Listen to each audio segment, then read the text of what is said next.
శ్రద్ధగా ధ్యానించుకోవడానికి సిద్ధపడతాం. సమయములు కూర్చున్నందుకు ప్రభు నామములో శుభాలు వందనాలు. దైవజనులకు మా యొక్క వందనాలు. ఈ దినమున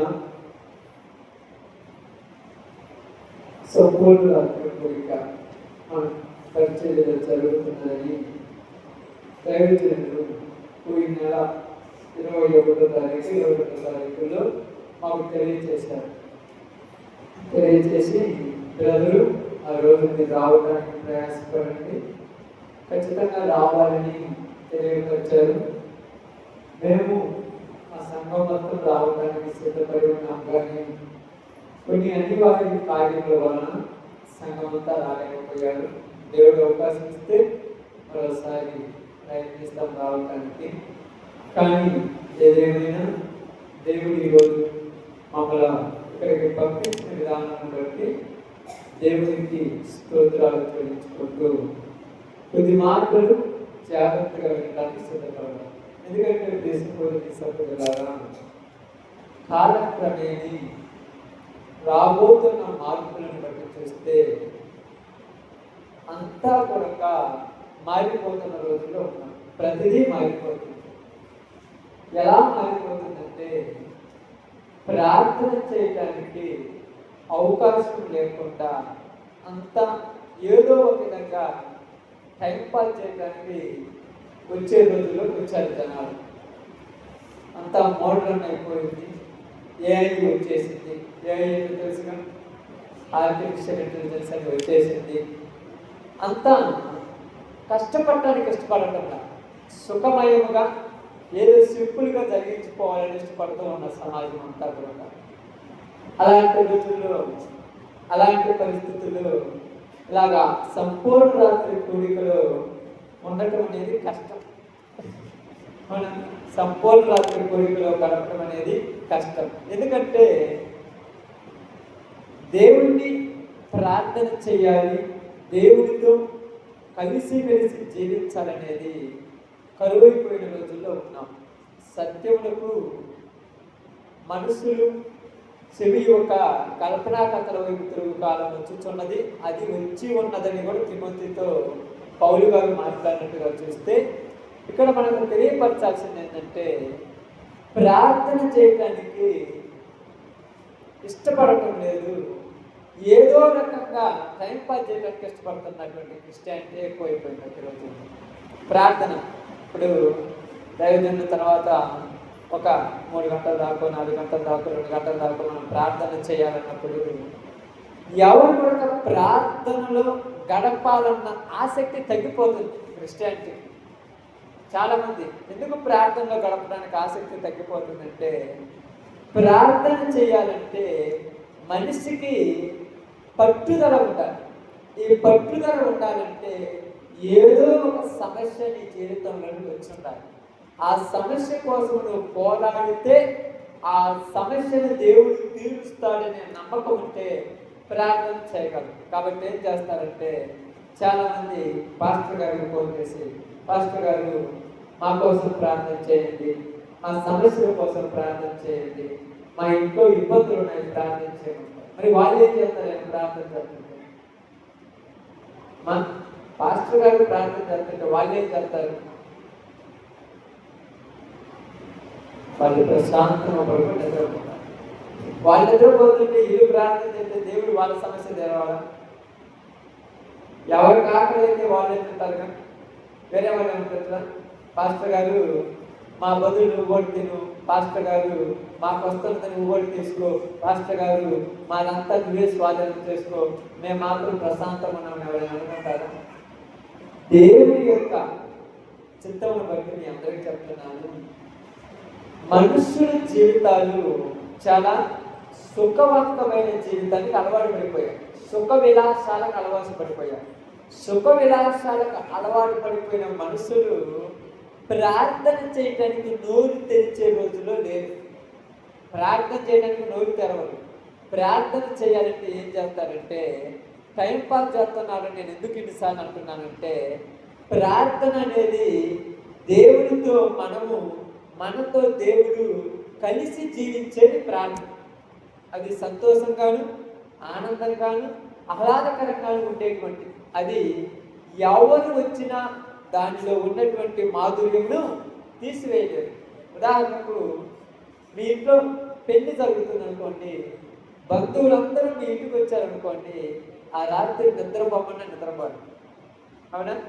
అక్కలు వచ్చారు, మామూలు వచ్చారు, అత్తమ్మలు వచ్చారు, వాళ్ళు వచ్చారు, వీళ్ళు వచ్చారు, అందరితో మాట్లాడుకుంటూ టైమే తెలియకుండా అప్పుడే 3 అయింది అంటారు. నైట్ 10ంటికి కూర్చుంటే మీరు లేచలేము, అప్పుడే 3 అయిందా, టైమే తెలియదు అనుకుంటారు. అంటే ఏమైపోయిండ్రు? మీరు ఒకరితో ఒకరు కలిసి మీ యొక్క బాంధవ్యాలకు సంబంధించినటువంటి మీ అనుభవాలు వాళ్ళ అనుభవాలతో ఒకరితో ఒకరు కలిసి పంచుకుంటున్న సమయంలో ఎక్కడ ఏం జరుగుతుంది మీకు అర్థం కాదు. ఆ యొక్క ఏకమైపోయేటువంటి పద్ధతి అంటే ఇద్దరు ఒకటైపోయి ఆ నిద్ర పట్టదు, ఆ బాధలు పట్టవు, ఆ ఇంటి దగ్గర ఉన్న సమస్యల పట్టవు. ఆ మాట్లాడుకునేటప్పుడు ఒకళ్ళ గురించి ఒకళ్ళు ఆలోచించుకుంటున్నప్పుడు సమయం అనేది తెలియదు. అదే విధంగా దేవుని సన్నిధిలోకి వచ్చినప్పుడు మనము దేవునితో ఏకమైపోతున్నప్పుడు, మనము దేవునితో కలిసి జీవిస్తున్నప్పుడు సమయం అనేది గుర్తు రాబోతున్నాం. అది మొట్టమొదటి గుర్తుపెట్టుకోండి. మనము దేవునితో కలిసిపోతున్నప్పుడు సమయం అనేది గుర్తు రాకూడదు. ఎందుకంటే బైబిల్ గ్రంథంలో ఒక మాట మీ అందరికీ అర్థం కావడానికి ఒక చిన్న మాట చెప్పేసి నేను ముగిస్తాను, ఎక్కువ సమయం చెప్పను. కానీ కొండ మీదకి యేసుక్రీస్తు వారు తన యొక్క మహిమను అంటే తన మహిమను వాళ్ళకు చూపించడానికి, రూపాంతరం చెందడానికి వెళ్ళినప్పుడు పేతురు, యోహాను, యాకోబులను తీసుకెళ్ళినప్పుడు వాళ్ళ ముగ్గురిని ఆ కొండ మీదకి తీసుకెళ్ళినప్పుడు రూపాంతరం చెందుతూ వాళ్ళకు కనపడతారు. అప్పుడు పేతురు వాళ్ళ ముగ్గురులో పేతురు ఏమంటాడంటే, ప్రభువా మనం ఇక్కడ ఉండుట మంచిది, ఇక్కడ ఉండుట మంచిది, నీకొకటి, మోషేకొకటి, ఏలియాకొకటి 3 పర్ణశాలలు కట్టిస్తాము, మీ ఇక్కడే ఉందాము అంటున్నారు. ఎక్కడ ఉందామంటున్నాడు? అర్థమవుతుంది అక్కడ చెప్పేది? అర్థమవుతుంది నేను చెప్పే భాగం. ఎక్కడ ఉందామంటున్నారు వాళ్ళు? కొండ మీద ఉంటామంటున్నటువంటి వాళ్ళకు ఇల్లు గుర్తు రావట్లేదా? పేతురు గురించి తెలుసుగా, భార్య గుర్తు రాలేదా? ఇంటి దగ్గర ఉన్న సమస్యలు గుర్తు రావలేదా? అంటే దేవునితో కలిసిపోయినప్పుడు ఏది గుర్తు రాకూడదు. దేవునితో నువ్వు ఏకమైపోయినప్పుడు ఏటి గురించి ఆలోచించకూడదు. నువ్వు దేవుని దగ్గరికి వచ్చినప్పుడు అన్ని పక్కన పెట్టి దేవునితోనే గడిచిపోవాలి. కదా అది ఎలా కుదురుతుందంటే, పేతురు దగ్గర రూపాయి లేదు, ఏమని మాట్లాడుతున్నారు తెలుసా? నీకొకటి, మోషేకొకటి, ఏలియాకొకటి, 3 పర్ణశాలలు కట్టేద్దామంట. నా మాట అన్నానంటే మామూలు విషయం అక్క. ఇప్పుడు దేవుడి దగ్గరికి వచ్చి మనం ఒక మాట మొక్కుకున్నప్పుడు అది నెరవేర్చాలిగా. ఇప్పుడు 3 పర్ణశాలలు కట్టిద్దామంటే ఖర్చు అవుతుందిగా. ఏమీ నువ్వు ఎలా కట్టిస్తామంటున్నాడు? దేవుడితో మనం ఉన్నప్పుడు ఆ ధైర్యం దేవుడు మనకి ఇస్తాడు. దేవుడితో మనం ఉన్నప్పుడు మనకు దేవుడు తోడున్నాడని ఏ భయం లేకుండా మనం బతకాలి. కాబట్టి రోజు మీ అందరితో నేను ఒక విషయం చెప్పాలనుకుంటున్నాను. ఏంటంటే ఈ యొక్క సంపూర్ణ రాత్రి కోరిక అనేది మీరు ఇలాగ కొనసాగించడం అనేది సంఘానికి చాలా ప్రాముఖ్యం. రెండోది గ్రామానికి చాలా ముఖ్యమైనది. ఇక మూడోది దేశానికి చాలా ప్రాముఖ్యమైనది. ఇలా మనం చేయగలిగితే దేశాన్ని జయించగలం, రాజ్యాన్ని జయించగలం, ఏ సమస్యనైనా ఖచ్చితంగా తీర్చుకొని బయటికి రాగలం, దేన్నైనా ఓడించగలం, దేన్నైనా జయించగలం.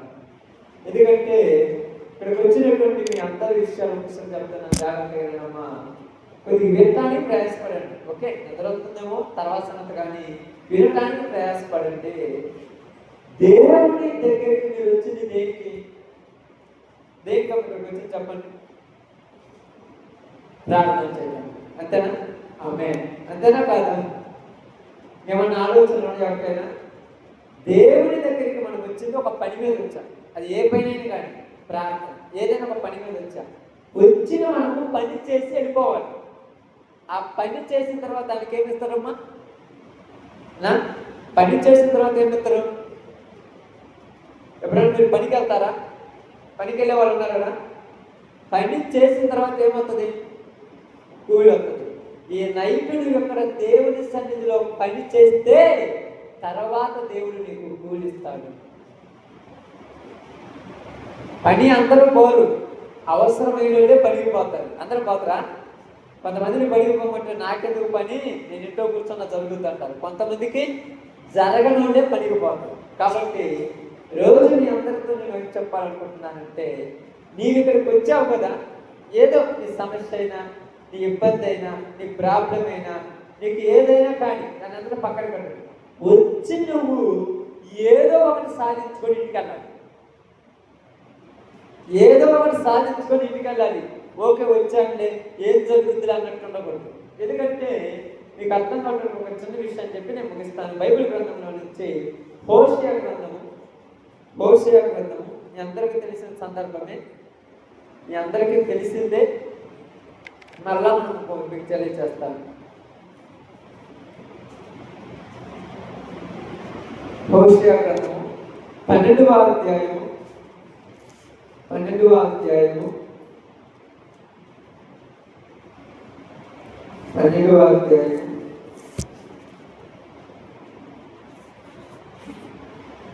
3 నుంచి 3-4 జాగ్రత్తగా చదువుదాం. తల్లి గర్భమందు యాకోబు తన సహోదరుని మడిమను పట్టుకొనెను. మగసిరి కలవాడై అతడు దేవునితో పోరాడెను. అతడు దూతతో పోరాడి జయమొందెను. అతడు కన్నీరు విడిచి అతనిని బతిమాలెను. బేతేలులో ఆయన అతనికి ప్రత్యక్షమాయెను. ఆయన మనతో మాట్లాడెను. ఇక్కడ చదవబడినటువంటి సందర్భం అనేది మీ అందరికీ చాలా సుపరిచయమైనది, తెలియనిదేవి కాదు ఇక్కడ. కానీ ఇక్కడ యాకోబు దేవునితో పోరాడుతున్నాడు. ఎవరితో? దేవునితో. దేనికోసం పోరాడుతున్నాడమ్మా తెలుసా? ఇక్కడ యాకోబు దేవునితో పోరాడుతున్నాడు. దేనికోసం పోరాడుతున్నాడు? ఒక ఐడియా ఉందా? దేనికోసం పోరాడుతున్నారు తెలుసా? అంటే పోరాటం అంటే ఏంది? పోరాటం అంటే తెలుసా?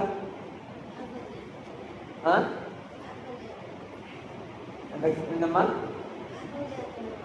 ప్రార్థన చేస్తున్నాడా? ఓకే, మంచిది. మీరు అందరూ కూడా మాట్లాడండి. మాట్లాడితే నిద్ర రాదు. ఎక్కడ ఉంటే నిద్ర రాదు. పని చేసేటప్పుడు పని చేస్తుంటే నిద్ర రాదు. పని చేయకుండా అనుకుంటే నిద్ర అవుతుంది. మాట్లాడండి ప్రశాంతంగా. మీరు మాట్లాడండి, నేను మాట్లాడతాను ప్రశాంతంగా. ఇక్కడ యాకోబు దేవునితో పోరాడుతున్నాడు. పోరాడటం అంటే ఏమిటి? ఎందుకు పోరాడుతున్నాడు? దేనికోసం పోరాడుతున్నాడు? అది చెప్పుకొని మనం ముగించుకున్నాం ఈ రాత్రి. అంతే. పెద్దగా మీకేమి పెద్ద మర్మమేం చెప్పను, కానీ ఒక చిన్న విషయం చెప్పి నేను ముగిస్తాను. బాగా గమనించి ఆలోచిస్తే యాకోబు ఎవరో తెలుసా మీ అందరికీ? యాకోబు ఎవరో తెలుసా? ఎవరమ్మా? ఇస్సాకు యొక్క కుమారుడు. ఇస్సాకుకి ఎంతమంది కుమారులు? మాట్లాడండి, ఫ్రీగా మాట్లాడండి, ప్రశాంతంగా మాట్లాడుకుందాం. నీతో మేము, మాతో మేము, బంధువులు మనందరం హ్యాపీగా ఉదయం దాకా మాట్లాడుకుందాం. మనం అడిగేవాళ్ళు లేదు ఈరోజు. ఎంతమంది అమ్మా ఇస్సాకు కుమారులు? ఇద్దరేనా? ఏశావు, యాకోబు. మీ అందరికీ తెలిసింది ఏశావు, యాకోబు.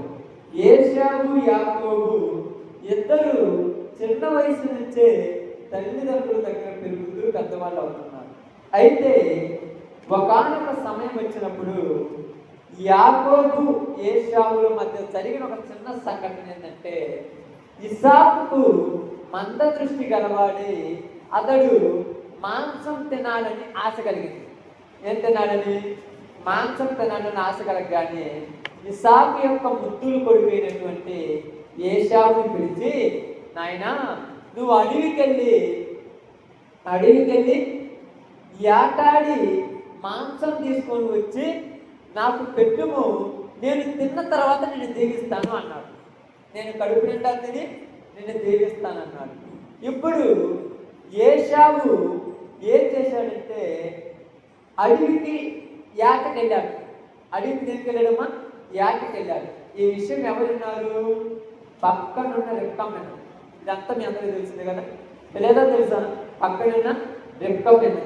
రెక్కమ్మ ఇది వెంటనే యాకోబుని గురించి, నాయనా బాగా నాయనా మీ నాన్న ఏశావుతో వేటాడిన మాంసం తీసుకొని వస్తే నేను కడుపు నిండా తిని నిన్ను ఆశీర్వదిస్తానన్నాడు.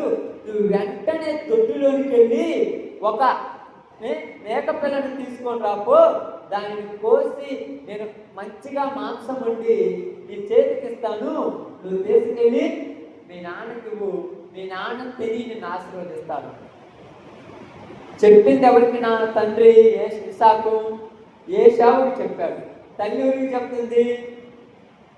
యాకోబుకి చెప్తుంది. ఇప్పుడు యాకోబు ఒక మాట అంటాడు, అమ్మా నాన్నను మోసం చేయడం కరెక్టా? ఇప్పుడు చెప్పండి అక్క, నాన్నను మోసం చేయడం కరెక్టా? కరెక్ట్ కాదా? కరెక్ట్ కాదు. మరి మోసం చేయమని ఎవరు చెప్తున్నారు? మోసం చేయమని ఎవరు చెప్తున్నారు?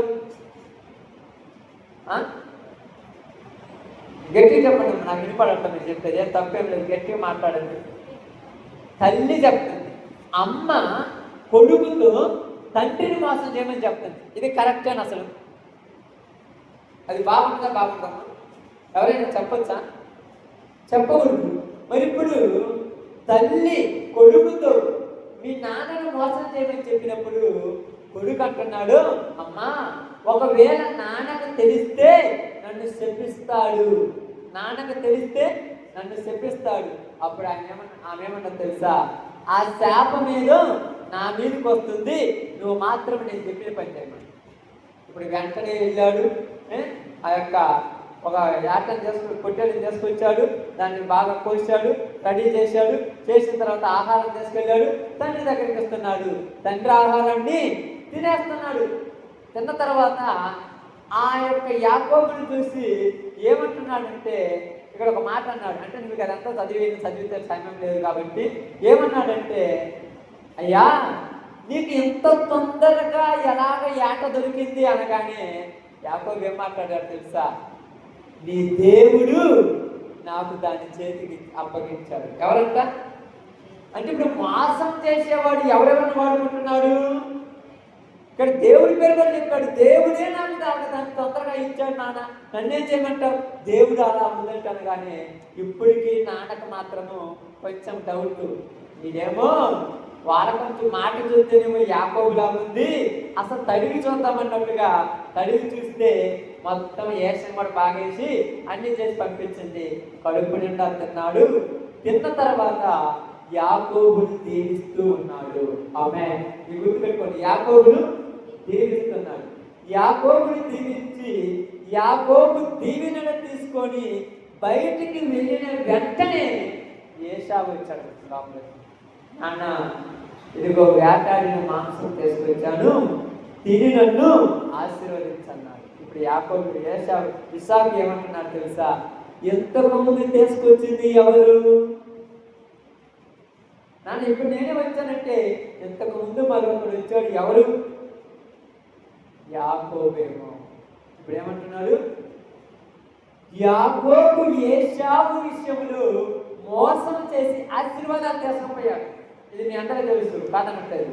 ఇక్కడ జరిగిన సిచ్యువేషన్ మనకు అర్థం కావాలని చెప్తున్నాను. ఇప్పుడు ఆ యొక్క మేకను కానీ యాకను కానీ ఆ పొట్టేలు కానీ ఒంటి తయారు చేసింది ఎవరమ్మా? రెబ్కా కదా. అది వద్దు అని చెప్పిందా? యాకోబు కావాలని చెప్పాడా? వద్దని చెప్పాడా? వద్దు కదా. అమ్మ వద్దమ్మా, అలా చేస్తే శాపమవుతుందమ్మా, కన్న తండ్రిని మోసం చేయొచ్చా, అది చెయ్యకూడదమ్మని కొడుకు చెప్తున్న కూడా తండ్రి అట్లా. కానీ బలవంతంగా చేయించింది పోయింది. ఇప్పుడు వెంటనే ఏశావు వచ్చి ఏశావు ఏమన్నాడు తెలుసా? యాకోబు మోసం చేసి దీవెనలన్నీ తీసుకొని పోయాను. యాకోబు ఏం చేశాడు? మోసం చేసి దీవెనలన్నీ తీసుకొని పోయాడని ఇప్పుడు యాకోబు మీద ఏశావు ఏం పెట్టుకున్నాడమ్మా? పగ. ఏం పెట్టుకున్నాడక్క? పగ.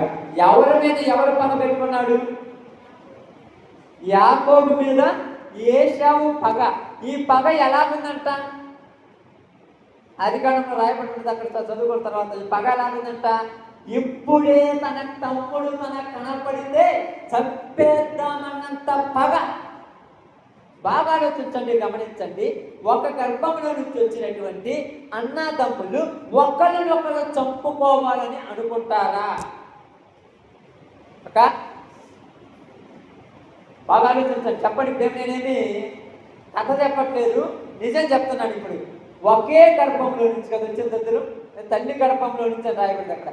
ఒకే గర్భంలో నుంచి వచ్చినటువంటి అన్న తమ్ముడు ఒకరినొకరు చంపుకోవడానికి ఇష్టపడతారక్క. అమ్మే ఏదమ్మా? తల్లి చేసింది. ఇప్పుడు తల్లి చేసినప్పుడు ఈయన ఒక్కడొకరు చంపుకోవడానికి ఇష్టం అసలు ఉండదు. కానీ ఒకడిని మోసం చేస్తే ఆ మోసం బాగండి, ఆ మోసం చేసిన వాడిలో వచ్చిన పగ తమ్ముడని చూడడు, అన్నని చూడడు, అక్కని చూడడు, చెల్లెలని చూడడు, తండ్రిని చూడడు, తల్లిని చూడడు. అంటే ఒక మనిషిలోనికి పగ అనేది వస్తే దేనికైనా వెనుకాడడు. ఇప్పుడు వెంటనే తమ్ముడిని చంపేయడానికి రెడీ అయిపోయాడమ్మన్నాడు. ఎవరిని? తమ్ముడిని. అన్న తమ్ముడు గుర్తుపెట్టుకోండి. తమ్ముడిని చంపడానికి అన్న సిద్ధమైపోయాడు. ఇప్పుడు తమ్ముడు చంపడానికి ప్రిపేర్ అయిపోయి తమ్ముడు దొరికితే చంపేద్దామన్న కోపంతో వస్తున్నాడు. తమ్ముడు దొరికితే చంపేద్దామన్న కోపంతో వస్తున్నాడు. ఇప్పుడు ఈ విషయం ఎవరికి తెలిసింది? ఎవరికి తెలిసిందమ్మా? తల్లికి తెలిసింది కదా. చూడండి ఎంత బాగున్నారు. అసలుకి బైబిల్ గ్రంథంలో రాయబడినట్టుగా చాలాసార్లు చెప్తారు కదా, జ్ఞానము కలిగిన స్త్రీ తన ఇల్లు కట్టుకొనును. ఇప్పుడు ఏమో జ్ఞానం కలిగినామా, జ్ఞానం లేనామా? జ్ఞానం లేనామే అని మనం అనుకుంటాం. కానీ ఆమె మనసులో ఏముందో మనకేం తెలుసు? ఒకరికి మేలు చేయాలి, ఒకరికి కీడు చేయాలి నా మనసులో ఉన్నప్పుడు అనే చేయలేం కదమ్మా. చిన్నోడికి దీవెన తెప్పియాలి, పెద్దోడికి వద్దనుకుందేమో. అది దేవుని యొక్క వాగ్దానం ఉంది. దాని గురించి ఇప్పుడు మనం అవసరం లేదు. కాబట్టి మీకు చెప్తాను చూడండి. ఇక్కడ తల్లి వెంటనే యాకోబుని పిలిచి ఏమంటుందంట, నాయనా నీ అన్న నిన్ను చంపాలనుకుంటున్నాడు. ఎవరంట? అన్న తమ్ముడు చంపుదాక. అన్న తమ్ముడిని చంపిన చరిత్ర ఎక్కడ ఉందా? ఉందా లేదా? ఏమీ లేదు. ఒక అరెకడ పొలం కోసం, ఒక మోలడు భూమి కోసం, ఒక 1,00,000 రూపాయల డబ్బుల కోసం అన్నదమ్ముల మధ్య గొడవలు రావట్లా? ఇలా గుర్తున్నట్లేదా? నా తల్లి గర్భంలో నుంచి నా తర్వాత పుట్టినవాడే కదా నేను. నా తల్లి దగ్గర పాలు తాగిన తర్వాత నా ఇగిలి పాలు తాగిన వాడే కదా. చిన్నప్పుడు నేనే కదా అతనికి ఆశ్రయము, చిన్నప్పుడు నేనే కదా అతనికి దిక్కు. అతనికి ఎవరైనా అతని మీద కొట్లాడుకుంటే నేనే కదా అర్థం ఉన్నది. ఇప్పుడు నేను నా తమ్ముడిని కొడతానా అనే మనసు ఉండాలా లేదా? ఉండాలా? కానీ ఇప్పుడు ఆ మనసు ఉండదమ్మా. ఇద్దరి మధ్య పెద్ద అడ్డగోడలు కట్టుకుంటున్నారు. ఇద్దరి మధ్య పెద్ద కరెంటుతో పెన్సిల్ వేసుకుంటున్నారు. నువ్వు నా ఇంట్లోకి రాకూడదు, నేను నీ దగ్గరికి రాను. నువ్వు నా కాడు ఉండొద్దు, నేను నీ కాడు ఉండను. ఒకడి మీద ఒకడు పగ, ఒకడి మీద ఒకడికి ద్వేషము, ఒకడి మీద ఒకడికి కుట్ర, ఒకడి మీద ఒకడికి అసూయ, ఒకడి మీద ఒకడికి లేనిపోయింది. ఇదంతటికీ కారణం ఏంటి? దీనన్నిటికీ కారణం ఏంటమ్మా? కారణం ఏంటనుకుంటున్నారు? ఆశలు. ఏంటి? ఆశలు. ఈ ఆశలు యాకోబు నాకు వద్దమ్మా, నేను తీసుకోనమ్మా, నాన్నను మోసం చేస్తే అన్న మంచోడు కాదమ్మా, నాకు అవసరం లేదంటే బలవంతంగా పంపించింది రిబ్కమ్మ. వెళ్ళి ఇపో, నేను చూసుకుంటాను ఏది వచ్చినా. ఇప్పుడు చూసుకోవాలిగా లేదా? చూసుకోవాలి, నేనున్నాను అన్నది కదా, మరి చూసుకోవాలిగా. ఏమంటుంది తెలుసా? నాయనా ఏమనుకోవద్దు, మీ అన్న వస్తే నిన్ను ఇప్పుడు చంపేస్తాడు, మీ అన్న కోపం మామూలు కాదు, నువ్వు దయచేసి ఇక్కడ నుంచి మీ మామ దగ్గరికి వెళ్ళిపోవు. అక్కడికి వేరే ఊరికి మీ మామ దగ్గరికి వెళ్ళిపో, వద్దులు అన్నది.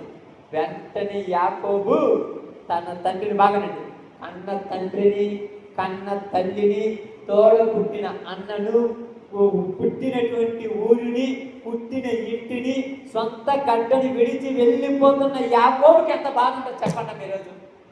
ఉంటుందా? ఆ బాధ చెబితే తిరుగుతా.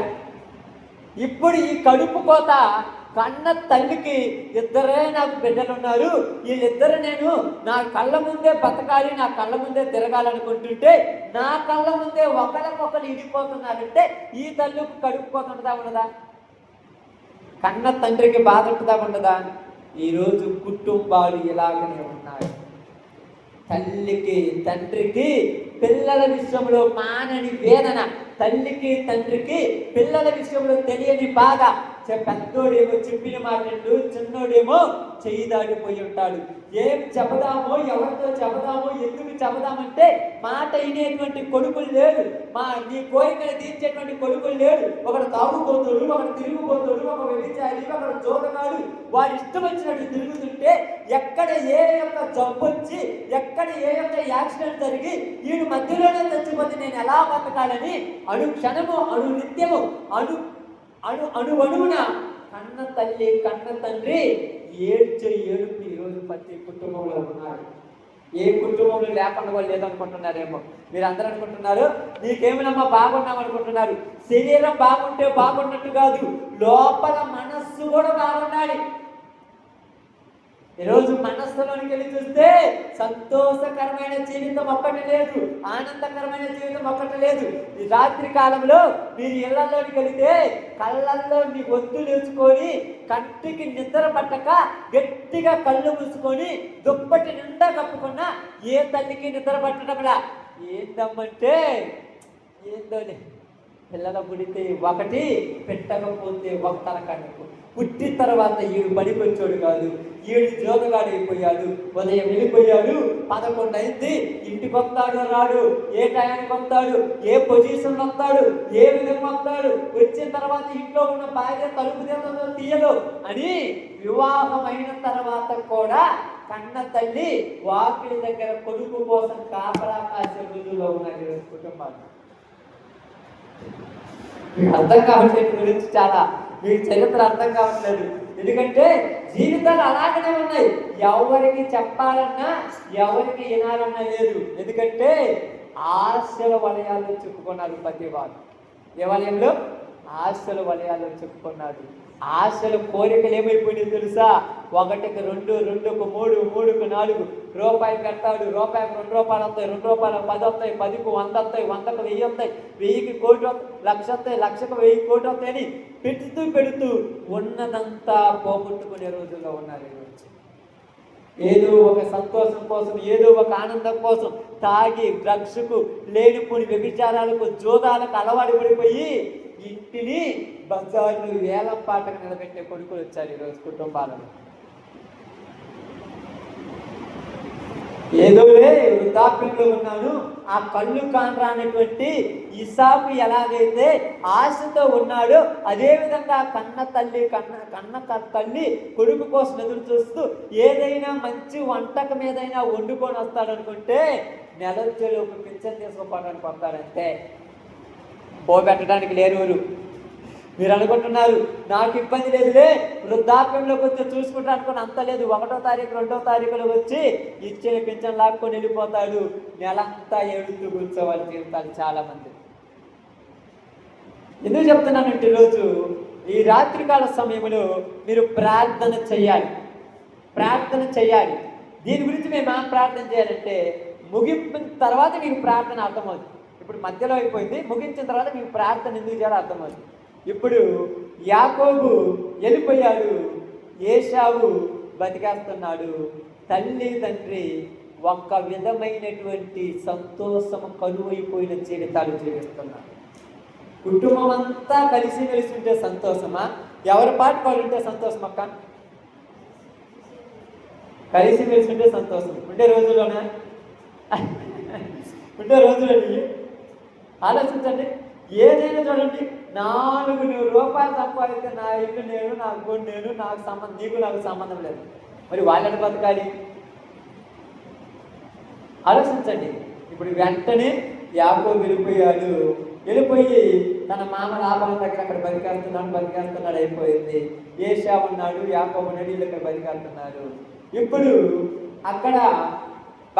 అక్కడ యాకోబు లాభం దగ్గర ఇంచుమించు 20 సంవత్సరాల పైన ఉన్నాడు. 21, 23, 24 సంవత్సరాలు దాకా ఉన్నాడు.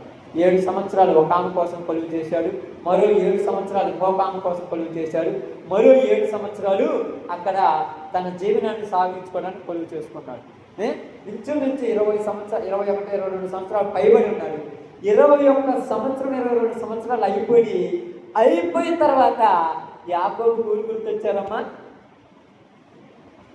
ఏందమ్మా చెప్పండి, తప్పేం లేదు. ఊరు గుర్తొచ్చారు.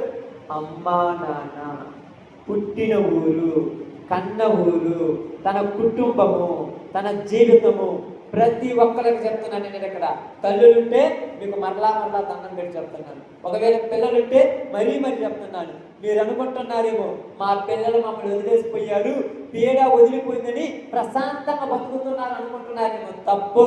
వాళ్ళు ఎక్కడున్నా, ఏ ప్రాంతంలో ఉన్నా, ఏ ప్రదేశంలో ఉన్నా, ఏ దేశంలో ఉన్నా వాళ్ళ జీవితాల్లో ఒక్కసారి కాకపోయినా ఒక్కసారైనా అనుకుంటారు, ఈ సమయంలో మా అమ్మ ఏం చేస్తుంది, ఈ సమయంలో మా నాన్న ఏం చేస్తున్నాడు, అసలు తిన్నాడా తినలేదా, తింటే ఏమి తినుంటాడు, ఒక్కసారి కాకుండా ఒక్కసారైనా అనుకుంటాడు. రావాలని కోరుకుంటారు కానీ కొన్ని కండిషన్లు, కొన్ని కట్టుబాట్లు, కొన్ని బంధాలు, కొన్ని తెలియనటువంటి తలకాయ నొప్పులు రానివ్వకుండా ఆపేశారు. యాకోబుకి రావాలని ఉందా లేదా? వస్తే ఏముందేడా? ఏశావు చంపేస్తాడన్న భయం. అవునా? ఏశావు చంపుతాడన్న భయం. రావాలని ఉంది. ఏడుస్తున్నాడు. మా అమ్మ ఎలా ఉంది, మా నాన్న ఎలా ఉంది, మా ఊరు ఎలా ఉంది, మా ప్రాంతం ఎలా ఉంది, ఒక్కసారి అయినా పోయి చూస్తే బాగుంది అనుకున్నాడు. కానీ పోవడానికి కుదరలేదు. పెళ్లి చేసుకున్నాడు, పిల్లలను కన్నాడు, ఆస్తి సంపాదించుకున్నాడు, ఐశ్వర్యం సంపాదించుకున్నాడు, సంపద సంపాదించుకున్నాడు, కావలసినంత కూడగట్టుకున్నాడు. ఎన్ని ఉన్నా కుటుంబం లేకపోతే కొరతే. అర్థమవుతాక? ఎన్ని ఉన్నా కుటుంబం లేకపోతే కొరతే. ఎంత ధనమున్నా, ఎంత సంపద ఉన్నా, ఎంత బంధువర్గాలున్నా, నీకు ఎన్నున్నా తల్లిదండ్రుల దగ్గరికి వెళ్ళకపోతే కొరతే. ఆ కొరత చెప్పుకుంటే తిరేదేనా? అస్సలు చెప్పుకుంటే తెలియదు కాదు. అంత కొరతలో కూడా బాగా, ఇంత కొరతలు బాగా ఆలోచించి గమనిస్తున్నటువంటి 20 సంవత్సరాలు 23 సంవత్సరాల తర్వాత ఇప్పుడు యాకోబు ఏమంటున్నాడంటే, నేను మా ఇంటి దగ్గరికి వెళ్ళాలనుకుంటున్నాను. ఎక్కడికి? తండ్రి దగ్గరికి వెళ్ళాలనుకుంటున్నాను. బాగా తండ్రి దగ్గరికి వెళ్ళాలి. ఇప్పుడు వెళ్ళాలని నిర్ణయించుకున్నప్పుడు ఆగుతారా? వెళ్ళాలని నిర్ణయించుకున్నాడు, ఆగుతాడా? ఆగేవాడు కాదు. కాబట్టి ఇప్పుడు ఏం జరిగింది చూడండి. తిరిగి వస్తూ ఉన్నాడు. ఇంటికి పోవడానికి రెడీ అయ్యాడు. భార్యలు ఉన్నారు, తెలుసు కదా, రాహేలు, లేయ, జల్ఫా, బెల్ఫా, వాళ్ళిద్దరు దాసులు. వాళ్ళకు మొత్తము 11 మంది. అంటే చివరి వాడు ఇక్కడికి వచ్చిన తర్వాత కొడతారు. మొత్తం 11 మంది. వీళ్ళందరినీ సైన్యాన్ని పెట్టుకున్నాడు. ఆవుల మందలు, ఎద్దుల మందలు, గొర్రెల మందలు, దాసులు, పనివాళ్ళు చాలా మందిని తీసుకున్నారు. వీళ్ళందరిని తీసుకొని సైన్యం అంతా కదిలి వస్తున్నారు. ఎక్కడికి? ఇంటికి రావాలనుకున్నారు. ఇప్పుడు బాగానండి. ఇక్కడ జాగ్రత్తగా గమనించారు. ఇలాగ వస్తున్నానన్నటువంటి సందర్భంలో ఇప్పుడు వెంటనే యాకోబుకు ఒక వర్తమానం వచ్చేసింది. ఏమి వర్తమానం వచ్చిందంటే, మీ అన్నయ్యటువంటి ఏశావు నిన్ను ఎదుర్కొనుటకు 400 మంది సైన్యంతో వస్తున్నాడు, జాగ్రత్త. ఎంతమందితో వస్తున్నారంట? సైన్యంతో వస్తున్నారు, జాగ్రత్త. ఎన్ని సంవత్సరాలు అయిందమ్మా వాళ్ళు విడిపోయి? ఇంచుమించు కరెక్ట్ కాదు కానీ ఇంచుమించు ఎన్ని సంవత్సరాలు అయింది? 21 సంవత్సరం పైన అయింది. 21 సంవత్సరాలు దాటినా కూడా పగ మర్చిపోలేదా? పగ మర్చిపోదా?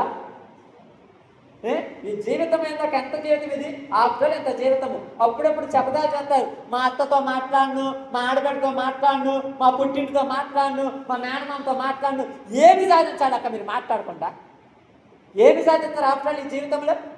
ఏంది పంతాలు దేనికి? ఈ పగ దేనికి? ఈ జీవితాలు దేనికి? అసలు అర్థం కాలేదు. ఈరోజు చాలా మంది చూడండి, ప్రార్థనకు వస్తారు, ప్రార్థన చేస్తుంటారు, బైబిల్ పట్టుకుంటారు, అన్నీ చేస్తారు, కానీ ఇంట్లో సమాధానం లేదు, శాంతి లేదు, ప్రేమ లేదు. ఎంత చేసినా వేస్టే. యాకోబు వస్తున్నాడమ్మ తిరిగి, వాళ్ళ అన్న సైన్యంతో వస్తున్నందుకు భయం ఏర్పడింది మనోడికి.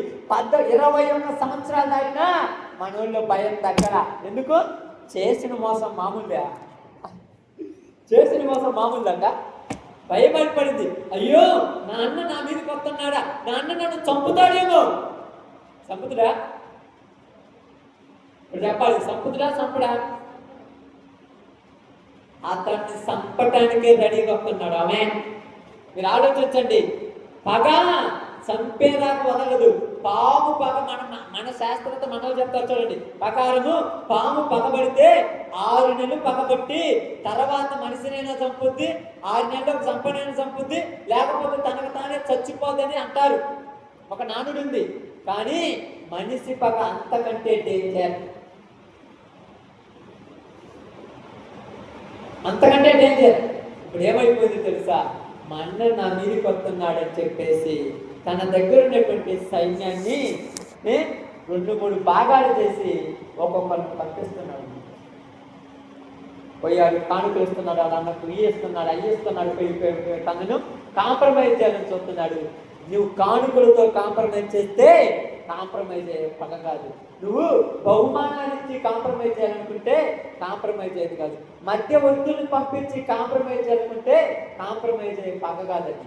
అది మామూలు పగ కాదు, అంత పగ పెట్టుకొని వస్తున్నాడు. ఇప్పుడు ఒక సైన్యాన్ని పంపించాడు, తర్వాత ఇంకొక సైన్యాన్ని పంపించాడు, ఆ తర్వాత తన కుటుంబాన్ని పంపించాడు. ఇప్పుడు ఒక్కడే మిగిలిపోయాడు. ఆమేన్. ఎవరమ్మా? ఒక్కడే. అక్కడ ఆ వేదిక దగ్గర వచ్చేటప్పుడు అన్నాడు, నేను తిరిగి వచ్చేటప్పుడు ఎంతైతే సంపాదిస్తానో అంతలో 10వ వంతు నీకు ఇస్తానన్నాడు. ఇప్పుడు ఇక్కడికి వచ్చేటప్పుడు మనోడి దగ్గర ఏముంది? ఒక్కడే. నువ్వు దేవుడి కాదని నీ లోపల పగ పెట్టుకొని, నీ లోపల ద్వేషం పెట్టుకొని, నీ లోపల అసూయలు, కుళ్ళు, కుతంత్రాలు పెట్టుకొని నువ్వు ఎంత సంపాదించినా చివరికి నీ దగ్గర నిలబడవు. ఒక్కడే వచ్చి ఆ రాత్రి అక్కడ కూర్చొని ఏం చెప్తున్నాడంట? ప్రార్థన చేస్తున్నాడు. ఆమేన్. ఆ రాత్రి అక్కడ కూర్చొని ప్రార్థన చేస్తున్నాడు, దేవుడితో ప్రార్థన చేస్తున్నాడు. ఒక నరుడు చూడండి, ఒక నరుడు దేవునితో తెల్లవారు వరకు కూడా పోరాడుతూ ఉన్నాడంట. దేని చేత పోరాడుతున్నాడు? ఈ పోరాడుతున్నటువంటి పోరాటంలో యాకోబు దేవుని దూతతో మాట్లాడుతూ ఏమంటున్నాడంటే, నువ్వు నన్ను ఆశీర్వదించు అన్నాడు. ఇప్పుడు ఇతనికి ఆశీర్వాదం ఉందా లేదంట? మా అర్థమవుతుంది. ఇప్పుడు అతనికి ఆశీర్వాదం ఉందా లేదా? మళ్ళీ ఆశీర్వదించమంటున్నాడు. ఏంటి? ఆస్తి రాలేదా? సంపద రాలేదమ్మా యాకోబుకు? పెళ్లి కాలేదా? పెళ్ళి అయింది, సంపద అయింది, పిల్లలు లేదా? పిల్లలు ఉన్నారు, కావాల్సినంత ఉంది. ఇన్ని ఉన్నా కూడా అతనికి ఏంటి? ఏమి లేదు. చెప్పండి, ఇన్ని ఉన్నా కూడా యాకోబుకి ఏమి లేదు? మనశ్శాంతి. మంచిగా చెప్పమ్మా. ఈరోజు చాలా మంది కుటుంబాలు ఆస్తులు ఉంటాయి, ఐశ్వర్యాలు ఉంటాయి, సంపద ఉంటది, కావాల్సిన బంగారం ఉంటది, వజ్ర వైడూర్యాలు ఉంటాయి, ఇంటి నిండా కావాల్సినవి ఉంటాయి. కానీ మనిషి జీవితంలో మనశ్శాంతి లేకుండా ఎక్కువ మంది. మనశ్శాంతి లేదు, ప్రశాంతత లేదు, నెమ్మది లేదు. ఎప్పుడు చూసినా ఏదో ఒక తలకాయ నొప్పులు, ఎప్పుడు చూసినా ఏదో ఒక బాధలు, ఎప్పుడు చూసినా ఏదో ఒక టెన్షన్స్. ఈ టెన్షన్స్ బతికితే ఎంత, బతకపోతే ఎంత అన్నట్టుగా ఎన్నున్నా ఉదాత్తంగా పడుకొని నిద్రపోయిన రోజు లేదు. ఎవరు అర్థమవుతుందా? నిద్రపోవాలంటే ఎక్కడికి పోవాలి తెలుసా? అప్పుడప్పుడు మా యొక్క సంఘంలో మీ గుర్తున్నప్పుడు చెప్తాను, చాలా మంది చెప్తాను. చాలా మంది చర్చిలోకి వచ్చిన తర్వాత ప్రశాంతం పడుకొని నిద్రపోతుంది. ఎందుకంటే దీనికి వస్తే ప్రశాంతం ఉంటాయి. చర్చిలోకి వచ్చి నిద్రపోతారు చెప్పండి. అంటే ప్రశాంతం అంటే నిజంగా నాకు అదే అర్థమవుతుంది. ఎందుకంటే ఏ బాధలు ఏ టెన్షన్స్ అన్న దేవుడితో కలిసినప్పుడు ఆ 10 నిమిషాలు, అరగంట, ఆ గంట వరకు జీవితానికి ప్రశాంతం. అప్పుడు మనశ్శాంతి ఎక్కడ దొరుకుతుందంట? దేవాలయంలో పోతే మనశ్శాంతి అంటారు చాలా మంది. ఎందుకు? వీటికి వస్తే ఏ టెన్షన్స్ ఉండవు, ప్రశాంతం దేవుడితో ఉంటుంది. యాకోబు ఇన్ని ఉన్నా మనశ్శాంతి లేనివాడు, ఇన్ని ఉన్నా ప్రశాంతత లేనివాడు, ఎంత ఉన్నా నెమ్మది లేనివాడు ఇప్పుడు దేవునితో ప్రార్థన చేస్తున్నాడు. ప్రభువా నన్ను ఆశీర్వదించు, దేవా నన్ను ఆశీర్వదించు. ఏం ఆశీర్వదించాలి? ఏం ఆశీర్వదించాలమ్మా?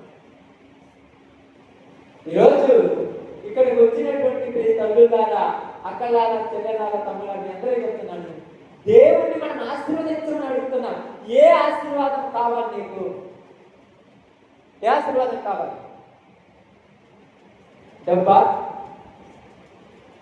బంగారమా, ఆస్తుల, ఐశ్వర్యాల, పిల్లల, భార్యల, వివాహాల?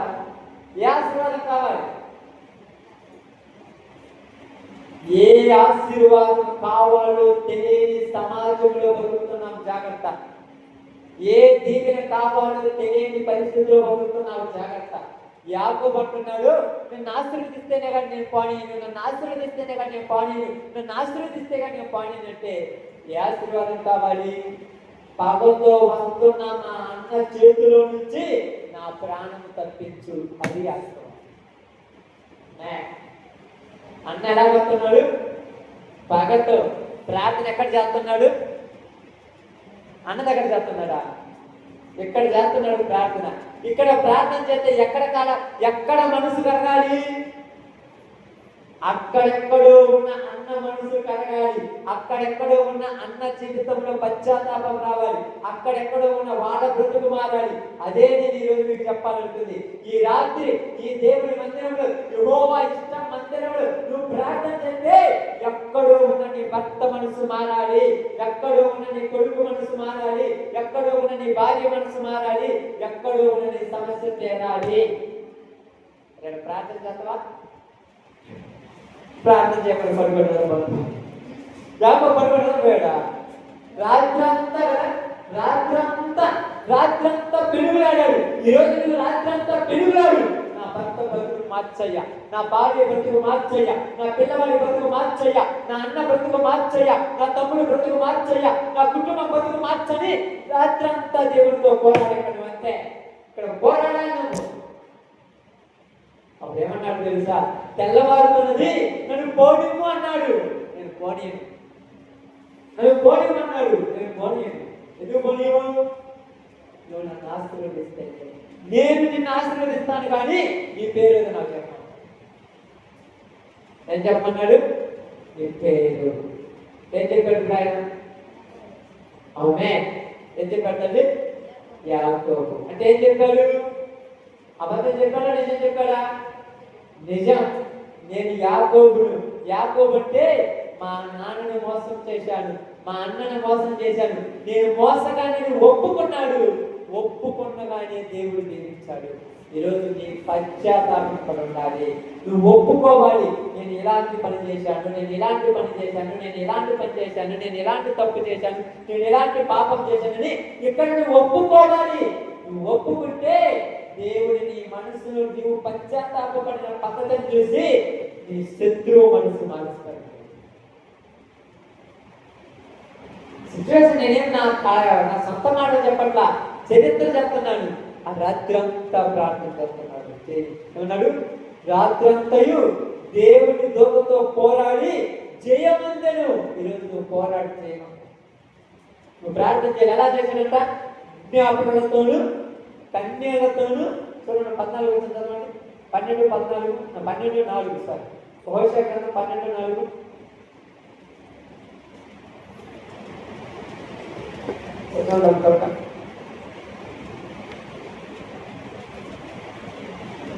అతడు దోతతో పోరాడి జయమందెను.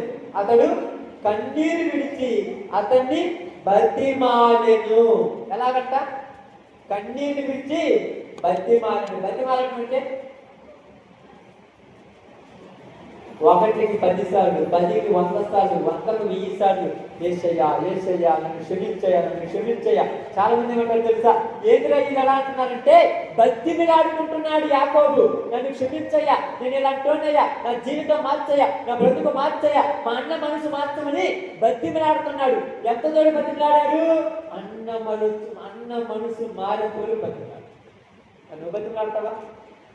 గట్టిగా 3 నిమిషాలు ప్రార్థన చేస్తే పక్కన ఉన్నటువంటి ఉదాహరణకు ఎగ్జాంపుల్గా పాస్టర్ గారు ప్రార్థన చేస్తుంటే ఇటు పక్కన పడుకొని నిద్రపోతారు, ఇటు పక్కన అక్క ప్రార్థన చేస్తుంటే ఇటు పక్క ఒకరు పడుకొని నిద్రపోతారు.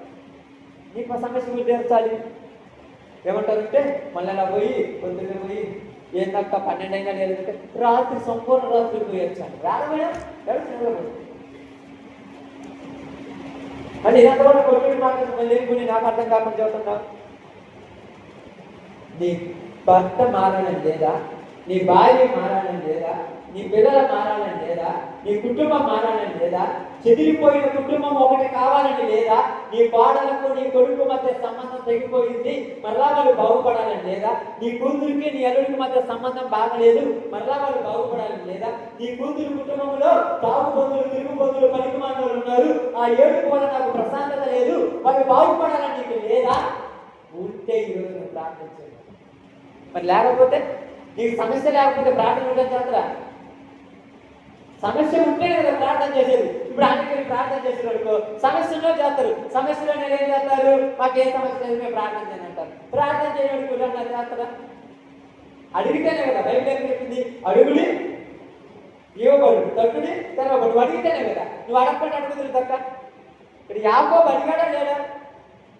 అడిగాడు. రాత్రంతా పోరాడంత కన్నీళ్లతోనూ విజ్ఞాపనలతోనూ బతిమిలాడుకుంటున్నారు, కన్నీళ్ళు దాచి ఏడుతున్నారు, నన్ను క్షమించయ్యా, నేను ఎట్టాడున్నాయా, నన్ను అట్టాడున్నాయా, మా అన్నను మోసం చేసాయా, మా నాన్నను మోసం చేసాయా, మా అమ్మ మాటలని లేనిపొడి చేశానయ్యా, ఇక్కడ వచ్చిన తర్వాత మా మామను మోసం చేశాను, వాళ్ళని మోసం చేశాను, ఇది చేశానయ్యా, అది చేశానయ్యా, నన్ను క్షమించయ్యా క్షమించని ఏడ్చి ఏడ్చి ఏడుస్తుంటే దేవుడితో అంటుందో తెల్లవారుతో నన్ను పోనీవా అంటే నువ్వు నన్ను ఆశీర్వదిస్తే కానీ నేను పోనీ. ఏం చేయాలంట? ఆశీర్వదిస్తే. మరి ఆశీర్వాదం లేదనుకుంటున్నారు యాకోబుకి. ఎంత ఆశీర్వాదం ఉందో మనకు కూడా అంత ఆశీర్వాదం ఉంది. ఆశీర్వాదం అంటే మనిషికి మనశ్శాంతి. ఆ మనశ్శాంతి ఎప్పుడైనా చెప్పండి. ఒక చికెన్ బిర్యానీతో భర్త తాగుతూ అక్కడెక్కడో తింటూ భార్య ఇక్కడ తింటే రాదు. పచ్చడి పులికారము సద్దన్నంతో భార్య భర్త పిల్లలు అందరూ కూర్చొని సంతోషంగా తింటే ఆ ఆశీర్వాదానికి తక్కువే లేదండి. అక్కడికి పోయి అంతకుమించిన ఎవరు జరుపుకోలేక అంతకుమించిన కోటి ఎవరు కావాలా? ఇంటిల్లో పాది కూర్చొని నవ్వుకుంటూ సంతోషపడుతూ అమ్మ ఇలానా నాన్న ఇలా అనుకుంటూ అమ్మ ఎలా చెబుతూ పిల్లలు ఎలా చెబుతూ అబ్బా నవ్వుకుంటూ అన్నం తింటుంటే ఒక్కరిని చూసుకుని ఒకరు మురిసిపోతుంటే అంతకంటే జీవనంగా చెప్పండి. నాకు అర్థం కాదు. ఏడు పనికి పోతాడు, వచ్చాక 11 అవుతుందో 12 అవుతుందో వచ్చేటప్పుడు ఎట్టొత్తలో కూడా తెలియదు. పాపం కాలు కింద ఉంటాయో పైన ఉంటాయో తెలియదు, తల కింద ఉంటాయో పైన ఉంటాయో తెలియదు, పొరిలాడుకుంటూ వస్తాడు. వీళ్ళ కోసం చికెన్ బిర్యానీ చేసిన తల్లి పిల్లలకు పెట్టాలని చూసి ఏం తిన్నా నాన్న రాలేదంటే వాకిని చూసి ఒక పొరిలాడుతుంటాడు. ఆ వండి నాన్న ఊరికి పెట్టాలో తెలియదు, ఎవరు తినాలో తెలియదు, ఎక్కడ చేయాలో తెలియదు. అది తీసుకెళ్ళి ఉదయాన్నే కుక్కలో పడుతుంటే ఏందమ్మా చికెన్ బిర్యానీ రాత్రి తిండేదంటే మా ఇంట్లో సందడైతే బుగాటిని ఆదరితులు కావాలా. వెంటనే ప్రార్థించేశాడు. వెంటనే ఏమన్నారు తెలుసా? ఇక మీదట నీ పేరు యాకోబు కాదు, ఇశ్రాయేలు. ఇశ్రాయేలు నీ పేరు నేను మార్చాను, ఇక నువ్వు ఆశీర్వదించబడిన వాడు. వెంటనే వెళుతున్నాడు. అన్న ఎదురవుతుంటే అన్నకు ఎదురు 7 మార్లు సాగిలపడి నన్ను క్షమించనని 7 మార్లు సాగిలపడి ఒప్పుకుంటున్నాను. కాబట్టి ఏం చేశాడు? 7 సార్లు అన్న సాగిలపడ్డాడు తెలుసా? అన్న వస్తుంటే పడుకొని బోర్లో పడుకొని అన్న నన్ను క్షమించు అంటే క్షమించమనే మనసు ఎప్పుడు వచ్చింది యాకోబుకి? దేవుని ఆశీర్వాదం పొందుకుంటారు. అదే ప్రారంభంలో తల్లి పొమ్మన్నప్పుడు అప్పుడే క్షమించమని క్షమించవడేమో, కానీ అప్పుడు ఉందా? అప్పుడు ఒక లెక్కలేస్తాను, నేనేది వాడికంటే నేనేమన్నా తక్కువ, నాకేమన్నా పదవి ఉందా, వాడిని నేనేం బతిమలాడుకోవడం ఏంది, ఈ లెక్కలేస్తాను ఉంది. ఎప్పుడైతే దేవుడు మనసు మారుస్తాడో అప్పుడు క్షమించమని అడుగుతావు. ఎప్పుడైతే క్షమించమని అడుగుతావో శత్రువు కూడా ఏమైపోతాడు? ఒకటి ప్రవర్తన యెహోవాకు ప్రీతికరమైన ఎడల వాడి శత్రువులు కూడా వానికి మిత్రులు అవుతారు. ఇప్పుడు శత్రువు కూడా ఏమైపోయాడు? వెంటనే వచ్చి ఏశావు యాకోబుని కబులించుకొని, తమ్ముడు బాగున్నారా, వీళ్ళందరూ ఎవరు? ఈ పిల్లలేనా? బాగున్నారా? ఈ సంపద అంతా లేదేనా? బాగున్నారా? అందరూ బాగున్నారా? చాలా రోజులైతే చూసి కత్తితో చంపటానికి వచ్చేవారు కౌగులించుకొని బుద్ధి పెట్టుకుంటున్నారు. దేవుడిని ఈరోజు నీ జీవితంలో ఏడుపుతోనే జీవితం సాగిస్తున్నావేమో. ఈరోజు ప్రార్థన చేయాలి. ఇక్కడ కూర్చొని ప్రార్థన చేయి, మోకాళ్ళ కూర్చొని ప్రార్థన చేయి. ఈ కన్నీరు దేవుడు చూడాలి, ఈ బాధ దేవుడు చూడాలి. హాస్పిటల్ దగ్గర ఐసీయూ ముందు కూర్చొని అప్పుడే ఆడటం కాదు, ఆ ప్రమాదం రాకుండా ఇప్పుడే ఏడు, ఆ ప్రమాదాన్ని తప్పించేటట్టుగా ఏడు. దేవుడిని దీవిస్తాడు. ఆ దేవుని మామూలు కాదు. నిజంగా నేను చాలాసార్లు చెప్తుంటాను, దేవుడు దీవిస్తే చెదిరిపోయిన కుటుంబాలు ఏమైపోతాయి? మరలా కలిసిపోతాయి. ఇప్పుడు చెదిరిపోయిన ఇస్సాకు కుటుంబం మళ్ళా ఒకటైతే కాలేదా? ఈరోజు చెదిరిపోయిన కుటుంబాలు చాలా ఉన్నాయి. చెప్పుకుంటే బాగున్నదని చెప్పేసి లోపల ఎంతమంది దాచుకుంటున్న పావులు ఎంతో ఉన్నాయి. కానీ ఈరోజు ప్రార్థన, దైవజనులు ప్రార్థన చేస్తారు. నిజంగా దైవజనులకి ప్రాముఖ్యంగా ఏమన్నా అనుకోండి, మాస్టర్ కానీ మాకు ఆల్రెడీ ఇంపార్టెంట్, నేను ఆడిపోయినా మాకు సువార్త చెప్పొచ్చు, వాక్యం చెప్పొచ్చు, చెప్పుకొని వస్తుంటా, మాకు ఇబ్బంది ఏం లేదు. కానీ సంఘంలో ఎంతమంది జీవితాలు బాగలేవో, ఎవరెవరి కుటుంబాలలో బాధలు ఉన్నాయో, ఎవరెవరి కుటుంబాలలో సమస్యలు ఉన్నాయో, సంఘం అంతా కూర్చొని ఆ సమస్య కోసం ప్రార్థన చేయాలి, తీర్మానం తీసుకున్నాం. దానికి అంతా ఉండాల్సిన అవసరం చెప్పండి. ఆల్రెడీ నేను పెట్టబోయే అడుగుతురా, ఎవరైనా అడిగేవాళ్ళు ఉన్నారా? ఇంకా మార్కోవడం మంచిదిలే, ప్రార్థన ప్రశాంతంగా అనుకున్నాను. కానీ మీ కుటుంబ సమస్య తన సమస్యగా తీసుకుంటున్నాడు. మీ ఇంట్లో ప్రాబ్లమ్స్ తన ప్రాబ్లమ్స్ గా చూసుకుంటున్నాడు. అయ్యో మక్క ఇంట్లో మాకు కుమారుడు తప్పిపోయాలి, మక్క కోసం ఈరోజు రాత్రంతా కూర్చొని ప్రార్థన చేయాలి. మీ కుమారుడి కోసం, మీ భర్త కోసం, మీ భార్య కోసం, మీ పిల్లల కోసం రాత్రంతా కూర్చొని ఏడ్చి మనకుంటున్నాడు. ఆ ప్రార్థన ఏంటంటే నీకు దీవెన కావాలి. నీకేం కావాలి? ఆశీర్వాదం కావాలి. ఆశీర్వాదం అంటే చెదిరిపోయిన నీ కుటుంబము బాగుపడుతుంది. చెడిపోయిన నీ కుటుంబము బాగుపడుతుంది. చెడిపోయిన మన బ్రతుకులు బాగుపడతాయి. కాబట్టి ఈరోజు యాకోబు దేనికోసం, ఏ సమస్య కోసం ఆ ప్రాంతంలోకి వచ్చి ప్రార్థన చేశాడు. ఈరోజు నీకు ఏ సమస్య నీకు తెలుసుగా? మాకు చెప్పాల్సిన అవసరం లేదు. నీ సమస్య నీకు తెలుసుగా పర్సనల్గా. ఆ సమస్య కోసం ఈరోజు ప్రార్థన చేయవచ్చు. ఆ సమస్య కోసం నువ్వు ప్రార్థన చేయి. గంట కాదు, 2 గంటలు కాదు, 3 గంటలు కాదు. నువ్వు దేవుడితో కలిసి మాట్లాడుకుంటుంటే నీ మైండ్లో సమస్య ఉండాలి. దేవుడు అడగాలి, ఆ సమస్య తీర్చే, ఆ సమస్య తీర్చే, ఆ సమస్య తీర్చే. బతికాడు దేవుడు. తీసేయడా? తీసేయడం లేదక. 20 సంవత్సరాల పగబడి ఏమైంది? ప్రేమగా మారింది. ఎన్ని సంవత్సరాలు మీ వాళ్ళు తాగుడు పోయి ఒక్కొక్కళ్ళు 10 సంవత్సరాలు అయింది. ఆఫ్టర్ 10 సంవత్సరాలు తాగుడిపోతే మార్చగలరు. 25 సంవత్సరాల పగనే మార్చడానికి 5 సంవత్సరాలు తాగుడు ఒక లెక్క, చిన్న చిన్న ఒక రోగం ఒక లెక్క, చిన్న చిన్న అప్పులు ఒక లెక్క మార్చగలడు. కానీ ముందు నువ్వు మారి సమస్యను దేవుడి దగ్గర పెట్టాలి. ఈరోజు నేను మారి నా సమస్య దేవుడి దగ్గర పెట్టాలి. ఈరోజు నా బతుకు మారాలి, నా జీవితం మారాలి. దేవుడితో రాత్రంతా పోరాడాలి. ప్రార్థనలతో, కన్యలతో, విజ్ఞాపనలతో మొరపెట్టాలి. బతిమిలాడుకోవాలి. నన్ను క్షమించయ్యా, నా భర్తని క్షమించని బతిమిలాడుకోవాలి. బతిమిలాడుకున్నారు తెలుసా? పోలీస్ స్టేషన్ పోతే ఎస్ఐ గారిని బతిమిలాడతారు తెలుసా? హాస్పిటల్ వెళ్తే డాక్టర్ గారిని బతిమిలాడతారు తెలుసా? వాళ్ళకి జాలి తయలేదు. కానీ దేవుడిని బతిమిలాడితే జాలి తయలేదు. ఆయన ఎంత బతికిలాడితే నీ సమస్య అంత తొందరగా తీర్చేస్తాడు. ఆ తర్వాత పక్కన వచ్చారు కదా, నీ కుటుంబంతో సహా వచ్చి నీ కుటుంబం సహా నీ ప్రాంతంతో సహా మందిరం నిండా కూర్చుంటారు. ఎందుకంటే నువ్వు ఆ రోజు అంటావు, నేను పోరాడి గెలిచాను. ఏమని చెప్పుకుంటా? పోరాడి గెలిచాను. అలా గెలవాలంటే ఈరోజు నువ్వు ప్రార్థన చేయాలి. అలా ప్రార్థన చేసి దేవుడిని ఇచ్చిన నీ ముందున్నటువంటి సమస్యను దేవుడి దగ్గర ఒప్పుకొని, మీలో నాలో ఏమైనా తప్పులుంటే యాకోబులా ఒప్పుకొని విడిచిపెట్టి మన సమస్యను కూడా దేవుడి దగ్గర అడుగుతాం. దేవుడు మన సమస్యను, మనకున్నటువంటి ప్రాబ్లమ్స్, మన కుటుంబాల్లో ఉన్న సమస్యలు, మన గ్రామంలో ఉన్న సమస్యలను, మన ప్రాంతంలో ఉన్న సమస్యలను తీర్చును కాక. ఓకే, సమయం ఇచ్చినటువంటి దైవజనులకు